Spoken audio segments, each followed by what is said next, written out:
Bien, bonjour à tous pour cette première vidéo d'une série de vidéos consacrées plus spécifiquement à la tactique.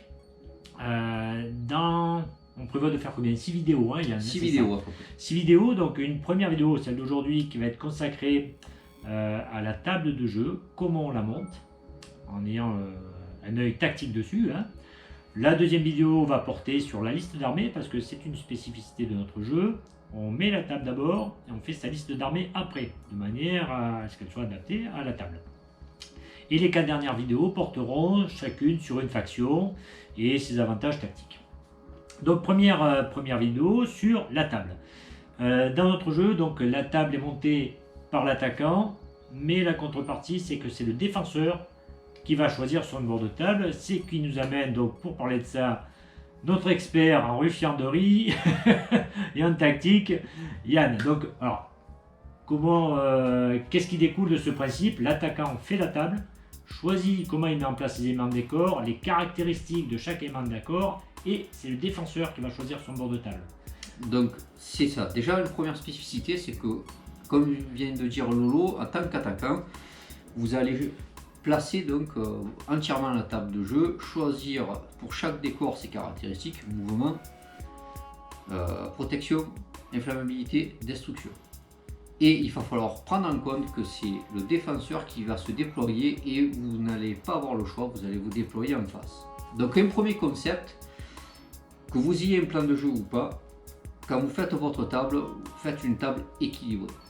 Voilà. Ça vous permettra d'éviter des situations où vous vous retrouvez désavantagé. Donc un exemple, hein, vous décidez de faire le côté droit de la table fourni de décors, donc avec une bonne protection, des lignes de vue cassées, et un autre côté quasiment vide de décors.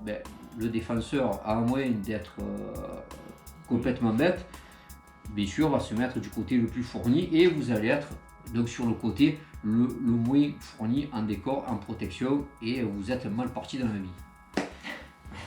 Déjà, c'est un premier concept. Voilà. Donc faites des tables équilibrées. Alors, si vous faites un décor fourni sur le côté gauche, faites sur le côté droit. Après, vous pouvez décider de faire oui ou non fourni sur le centre.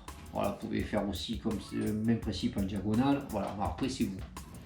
Alors dit comme ça, on a l'impression qu'être attaquant, c'est pas très avantageux. Quand même, il y a deux choses, c'est que il y a des subtilités. Il y a des subtilités. Alors si c'est le défenseur qui choisit son bord de table, c'est quand même lui qui va se déployer en premier et l'attaquant qui va se déployer en réaction à ça. Donc là, il bénéficie quand même d'un petit avantage, mais on y reviendra plus tard.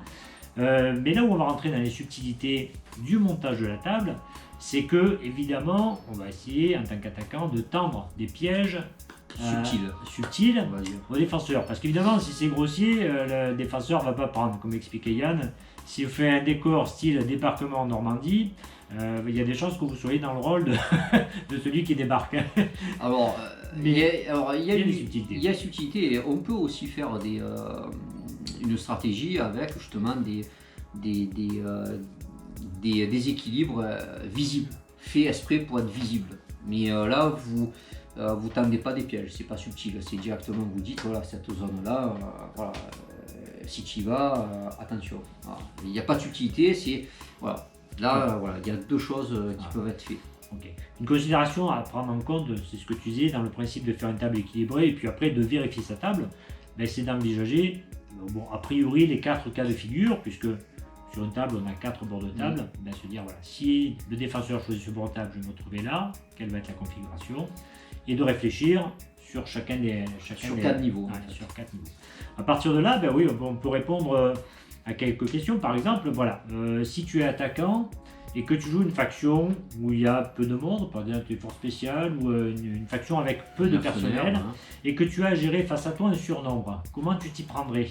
Alors, plusieurs solutions. Donc, en fait, toutes les caractéristiques vont être utiles. C'est-à-dire que je vais procéder de deux façons. Soit je vais être grossier dans ma démarche, c'est-à-dire qu'en gros, je vais rendre une zone sur le milieu de la table vraiment on va dire, très gênante. Donc soit en utilisant le mouvement, donc mouvement très dense. Oui, Donc, c'est-à-dire que tu mets des moitié éléments mouvement. de décor. Des éléments de décor où on se déplace très difficilement à Voilà, donc l'intérieur. moitié de mouvement dans le décor, par exemple sur la gauche. Donc c'est en faisant ça sur un ou deux décors, ben, j'incite à passer de l'autre côté. Donc j'incite à passer où je veux. Hein. Ouais, tu crées un défilé artificiel en quelque Voilà. sorte. Soit je vais utiliser l'inflammabilité, c'est pareil, je vais encore me dire, ben voilà, cette zone-là, je lui interdis. Donc je vais même combiner, c'est-à-dire je vais mettre un mouvement dense, moitié mouvement et très inflammable. Donc s'il y va, il a des chances de cramer. Donc il va dire, ben je vais passer de l'autre côté. Donc il passe là où je veux, c'est très bien. Peut-être que cette zone-là, j'ai mis moins de décor, ou peut-être que, ou même si j'ai pas mis moins de décor, il va se concentrer à un endroit. Ma puissance de feu, même si je suis moins, je vais le pallier. Maintenant, je peux aussi prévoir sur le couvert. Et je peux l'allier même aux autres. J'ai rendu une zone inflammable, très dure à se déplacer et très peu protégée. Donc faut être fou pour y aller là, Voilà. de dépasser par l'endroit que tu as choisi. Par hasard que j'ai choisi. Et je peux faire ça sur un côté comme un autre. Et voilà. Après, il y a des tactiques qui peuvent être faites. Je fais très inflammable sur ce côté, très inflammable ici. Et puis sur le décor, les deux décors peut-être au centre que j'aurais mis, je vais mettre une protection très légère. Et un mouvement pas, on va dire, dense, mais réduit avec un moins 1 sur son mouvement. Donc voilà. L'inflammabilité, ça interdit la zone, je ne vais pas m'y risquer. Voilà. Et je vais me précipiter dans le piège du milieu, qui est une zone où je me déplace difficilement et où j'ai peu de protection. Voilà. Donc là, je vais me faire allumer. C'est ça. D'accord. Donc c'est un peu, voilà. Alors ça c'est vraiment des plans de jeu très grossiers. Hein. Oui. Voilà, parce que ça, ce qui marche, ce que vous prévoyez pour lui, ça marche pour vous aussi si vous y allez. Voilà. Mais ça c'est par exemple pour pallier un surnombre. Quoi. Après, l'avantage de ça, parce qu'on va me dire, mais d'accord, mais je reste aussi planqué dans ma zone et je te tire dessus. Très bien, mais vu que j'ai rendu mes deux zones inflammables, eh ben, je peux faire en sorte qu'elles prennent feu et la fumée en notre jeu À bloquer la ligne coupe de vue. les lignes de vue. Ouais. Donc vous ne pourrez pas tirer et vous êtes obligé de vous concentrer sur le milieu. Et moi, je peux être placé d'une façon où si vous voulez me toucher, ben, il va falloir peut-être venir. Donc voilà. Donc en gros, je reste sur norme, une manière de faire, c'est de créer artificiellement un défilé, une zone où s'il veut passer, ça sera plus étroit. Je me rappelle un piège que tu m'avais tendu quand je jouais les miliciens. Alors je vois que tu vas venir. Ouais. On rentre dans du subtil là. Oui, enfin, parfois. donc on évoque des cas de figure pour montrer que l'attaquant peut tendre des pièges Ouais. et comment il peut utiliser les éléments de terrain. Après, on ne peut pas tout expliquer non expliquer plus. Et non puis, plus. une On peut partie pas. du plaisir vient de découvrir C'est ces ça. portes Puis il y a des choses sûrement que vous penserez qu'on n'aura pas pensé. Mais je vois où tu veux venir. Alors. En fait, une fois, c'est peut-être un peu plus subtil. C'est-à-dire que Ouais. vous prenez les bords de table. Parce que j'avais créé la table en sorte que se rappelle de la partie. c'est plus avantageux de se retrouver face à face. D'accord. Donc sur la longueur. Oui. Et j'avais fait en sorte de faire des couverts vraiment très légers dans nos deux zones, sauf une seule. Alors là, ça va, Qui- j'avais sauté à pieds jaunes dedans. qui était un couvert lourd. Voilà, il y avait un couvert lourd dans ma zone de déploiement et ça correspondait bien à ce que je voulais faire, à ce que je joue habituellement avec mes miliciens, c'est-à-dire une base de feu très peu mobile, qui a besoin d'être protégée et qui délivre des tirs. Et cette zone-là était bien. Pour moi, elle était. Nickel. Voilà. J'avais placé donc mon sergent et une arme lourde, je crois bien, et un lance-grenade aussi. Ouais, Enfin, voilà. comme ça. Trois. Tu avais bien fourni, Ouais, il y avait voilà. tout en appui-feu. Il y avait un bon appui-feu, et plus un soldat au cas où. Enfin voilà, j'étais bien en place, c'était bien mon appui-feu. Et ben comment tu me l'as cisaillé ça? En fait, j'avais pallié par l'inflammabilité en fait, et la destruction. Donc il était bien protégé. Mais moi j'avais des armes, je jouais survivaliste et j'ai accès au RPG. Donc non seulement je pouvais lui détruire sa zone, mais Ouais, il y avait. jouer sur l'inflammabilité. Ouais. Quoi. Alors l'inflammabilité, c'est pas la zone en elle-même qui était inflammable. Alors ça s'est joué avec le lance-roquette, hein, évidemment. J'étais pour rien protégé des tirs d'armes légères, mais finalement le bâtiment, alors c'était subtil parce que quand même, il avait un indice de résistance à la destruction qui était correct. Mais bon, une arme anti-char, ça reste une arme Ça, anti-char. parce que j'avais mis, si vous voulez, pour pourquoi est-ce qu'il a choisi ce décor en plus? Parce que j'avais mis les autres décors sur des indices. En fait, tous les décors étaient équivalents sur les indices de destruction, d'inflammabilité et de mouvement. Et j'avais fait que ce décor-là, qui était par contre très bien protégé. En niveau de protection, on a léger, moyen et lourd. Et j'avais mis du léger ou du moyen pour tous, je ne me souviens plus exactement, et j'avais mis lui en lourd. Mais par contre, j'avais rendu tout le reste destructible et inflammable, et à portée de ma faction. Alors, j'ai pas fait le bourrin, mais j'ai mis des caractéristiques qui étaient subtiles, parce que dans ma faction, j'ai pas mal de bonus, que ce soit à l'RPG ou avec les cocktails Molotov, pour que ça s'enflamme presque automatiquement. Donc j'avais mis un indice subtil pour pas que ça soit flagrant, et voilà, c'était bien passé, quoi. Voilà. Et après coup, on avait vérifié, enfin j'avais pu vérifier que finalement, quel que soit le bord de table que je prenais, j'avais à chaque fois ce bâtiment qui pouvait héberger ma section de commandement, enfin mon groupe de commandement, avec mon sergent et mes 2 tireurs, et en face, il y avait un positionnement pour son lance-roquette. Voilà. Il avait tendu un piège, et celui-là, je ne l'avais pas vu venir, hein, donc ça avait bien marché. Une autre solution que tu avais, effectivement, c'était d'isoler mon groupe de tir. Alors, il y avait des zones inflammables autour. Ça, je n'ai pas vu venir. Simplement, il a foutu le feu à la zone qui était devant, et du coup, je n'avais plus visuel, parce que la zone de feu bloquait le visuel, et mon groupe de tir n'avait plus tellement de visuel sur les zones intéressantes, parce qu'elles étaient en feu, tout bêtement. Voilà. Après, il y a d'autres subtilités. Alors, je fais une petite digression. Ouais, petite parenthèse. Mais par exemple, il y a un truc qui aussi peut bien montrer comment peut être fait une table lorsque, par exemple, on joue un scénario que vous trouverez. Enfin, pas scénario, des objectifs, voilà, que vous trouverez sur notre site.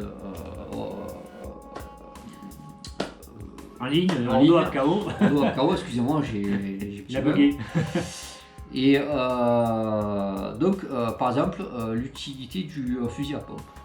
Donc, c'est une subtilité qui peut être bien, mais voilà, vous pouvez rendre, en tant qu'attaquant, vous rendez la zone, par exemple, si vous devez prendre un bâtiment, si vous devez prendre un pion qui se trouve dans un bâtiment, d'accord, c'est un objectif. Vous pouvez dire, je rends le bâtiment en protection lourde, niveau de protection maximum, mais à l'extérieur.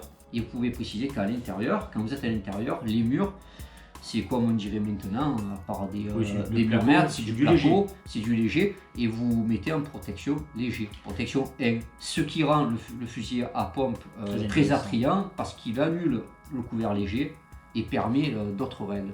Donc vous voyez... Là on parle d'un bâtiment central assez grand quand même. Voilà, c'est pas une petite... Oui. Mais voilà, il faut voir que c'est un très bel exemple de la stratégie qui peut être mise en place. C'est-à-dire que vous pouvez rendre sur ce concept de jeu toute la table très bien protégée contre tout, la destruction, l'inflammabilité, des couverts très, très lourds en protection.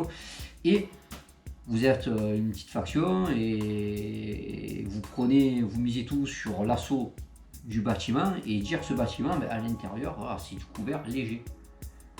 Et pallier le défaut du sous-nombre avec votre équipement, et que l'autre n'aura peut-être pas accès. Donc vous voyez, les tactiques peuvent être multiples et peuvent se jouer peuvent se combiner avec l'équipement, voilà un autre exemple qui est bien vu, quoi. C'est vrai qu'il y a certaines factions qui ont accès à plus d'équipements que d'autres. Bon, on pense notamment par exemple aux explosifs, qui ont accès à des explosifs, aux forces spéciales qui ont accès à des explosifs, aux mercenaires qui ont également accès aux explosifs, alors que les lycéens et les surveillants n'y ont pas. Donc on joue en gros sur l'asymétrie des factions. C'est ça. Tu peux envisager d'utiliser l'explosif pour détruire des murs et franchir des zones plus facilement. Voilà, vous rentrez à l'intérieur, vous avez dit qu'à l'intérieur c'était du couvert léger, et vous exploitez pleinement vos capacités à l'intérieur du bâtiment. Grâce à ça. Porte. Mais aussi en ayant défini qu'à l'intérieur c'est du léger. Vous prenez un avantage à l'autre.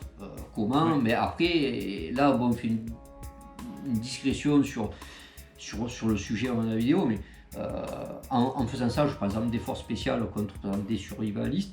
Eh bien, en rentrant dans le bâtiment, on a précisé que c'est du léger, vous avez de meilleures capacités, vous avez des équipements choisis qui peuvent être adaptés à ça et vous prenez l'avantage face à des survivalistes plus nombreux. Donc voilà, donc là, sur cet exemple, il est parfait sur le côté qu'on développe aujourd'hui, c'est-à-dire la tactique de jeu. Tactiquement, vous décidez que ce bâtiment, il va être comme ça pour vous avantager. Et en plus, vous voyez que ça peut venir s'emboîter avec d'autres paramètres qui est l'équipement, mais aussi les différentes spécificités de chaque faction. Je me rappelle d'une autre partie aussi où on jouait, où tu m'avais dit après la partie, comment tu t'étais pris pour moi qui avait des armes de longue portée, comment tu t'y étais pris pour m'amener à venir vers le centre et tu avais toi choisi plutôt des armes de courte portée et d'essayer de me rentrer au corps à corps. Oui, il fallait faire en sorte que j'avance. Oui, je me souviens de cette partie. Alors, il y a deux solutions pour faire ça. Vous avez une première qui est de rendre, c'est simple, vous rendez tous les bords de table très inflammables, mais extrêmement. Et vous essayez de faire des feux de joie, c'est une solution, d'accord. Mais celle que je préconise le mieux et qui marche le mieux, c'est vous balancer du fumigène sur la zone de déploiement de votre adversaire et ça va le forcer à sortir, tout simplement. Donc c'est une autre, c'est une autre tactique, quoi. Bon, on peut en envisager d'autres aussi, hein, simplement de dégarnir un peu les décors ou de mettre des décors très faibles en protection sur les bords de table. Du coup, on n'y est pas très à l'aise, on est obligé d'aller lancer, même si on a soi-même des armes de longue portée, on va quand même être obligé d'aller se mettre à couvert au centre de la table. Ou votre adversaire qui lui est bien calé en corps à corps et en arme de courte portée. C'est ça, à ce niveau-là, à ce niveau-là, c'est vous rendez tous les bords de table très faibles. Mais alors, à ce niveau-là, il faut vraiment jouer le jeu. J'ai peut-être fait ça, je ne me souviens plus exactement. Si j'avais joué les miliciens, donc je n'ai pas d'arme de corps à corps. J'ai plus trop le souvenir de comment j'avais fait cette partie, mais ce que vous pouvez faire, c'est mettre tous les bords de table très faibles et là vous y allez à fond, c'est-à-dire que vous mettez le plus bas niveau en protection, vous mettez très élevé en inflammabilité, en destruction, mais par contre après tout le centre de table vous le renforcez. Alors, vous mettez des trucs parce que vous alliez être vous et votre adversaire va y être, donc il ne faut pas que ça soit trop à votre désavantage. Vous mettez des indices de destruction et d'inflammabilité à moins que vraiment vous voyez qu'il y a un décor spécifique au cas où soit inflammable ou pas, mais vous le mettez le plus bas possible et vous mettez une protection moyenne pour inciter justement à ce qu'ils viennent. Et vous, par rapport à, on revient avec la spécificité de chacun et des fois de certains équipements, vous créez un avantage.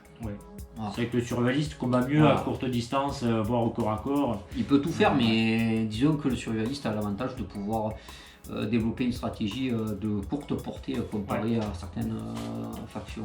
Voilà, sur quelques exemples mis en place, on a bien expliqué l'intérêt tactique de la mise en place de la table par l'attaquant, les contraintes, faire une table qui a l'air quand même équilibrée, ce qui n'empêche pas de tendre des petits pièges, d'essayer de prévoir la stratégie de l'adversaire. Après, maintenant, j'aimerais terminer juste pour les 4 factions, une petite fait pour un petit conseil. Moi, en tant que conseil pour chaque faction, si vous êtes survivaliste, vous sachez que vous pouvez jouer sur la longue portée, la courte portée et même les deux. Après, essayez beaucoup de jouer sur l'inflammabilité. Ça va pas marcher à tous les coups, mais quand ça va marcher, ça va vous être franchement utile, aussi bien couper une de vue que déloger des mecs. Au niveau des miliciens, quand je prévoyais surtout des tables équilibrées. Pas la peine de partir sur des trucs d'inflammabilité ou de destruction. Faites des tables équilibrées parce que les miliciens sont après capables de tout grâce à leur nombre, à leur puissance de feu. C'est pas des gens très mobiles qui vont aller sur l'assaut, mais ils sont capables de faire face. Donc créer des déséquilibres à l'inflammabilité, c'est pas très utile. Non, parce qu'ils mettent pas le feu, donc ça... Voilà, mais même la destruction ou quoi. Donc faites des tables plutôt équilibrées. Si vous voulez bloquer un adversaire, jouez plutôt sur des malus de mouvement. Maintenant, pour les mercenaires ils peuvent tout faire, ils peuvent tout envisager, donc là ce sera à vous de voir. Et pour les forces spéciales, alors moi, une tactique que j'utilise tout le temps, ça fait 2-3 parties que je fais ça, et bon, ça marche du feu.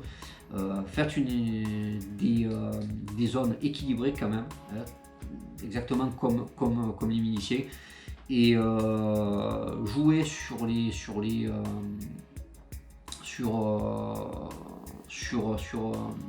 mouvement, sur les indices de destruction, parce qu'ils ont de quoi faire. Et voilà. Après, sur d'autres tactiques, on y reviendra quand on rentrera dans les factions. Mais voilà, force spéciale, vous pouvez jouer sur destruction, parce qu'ils ont de l'équipement qui vous permettra d'avancer à couvert ou de déloger les mecs. Et aussi sur les mouvements, comme vous êtes peu, et allez-y à fond, hein, en tant qu'à faire, et vous interdisez des zones au moins, quoi. Voilà. Ok. Voilà. Merci et puis à bientôt pour la prochaine vidéo.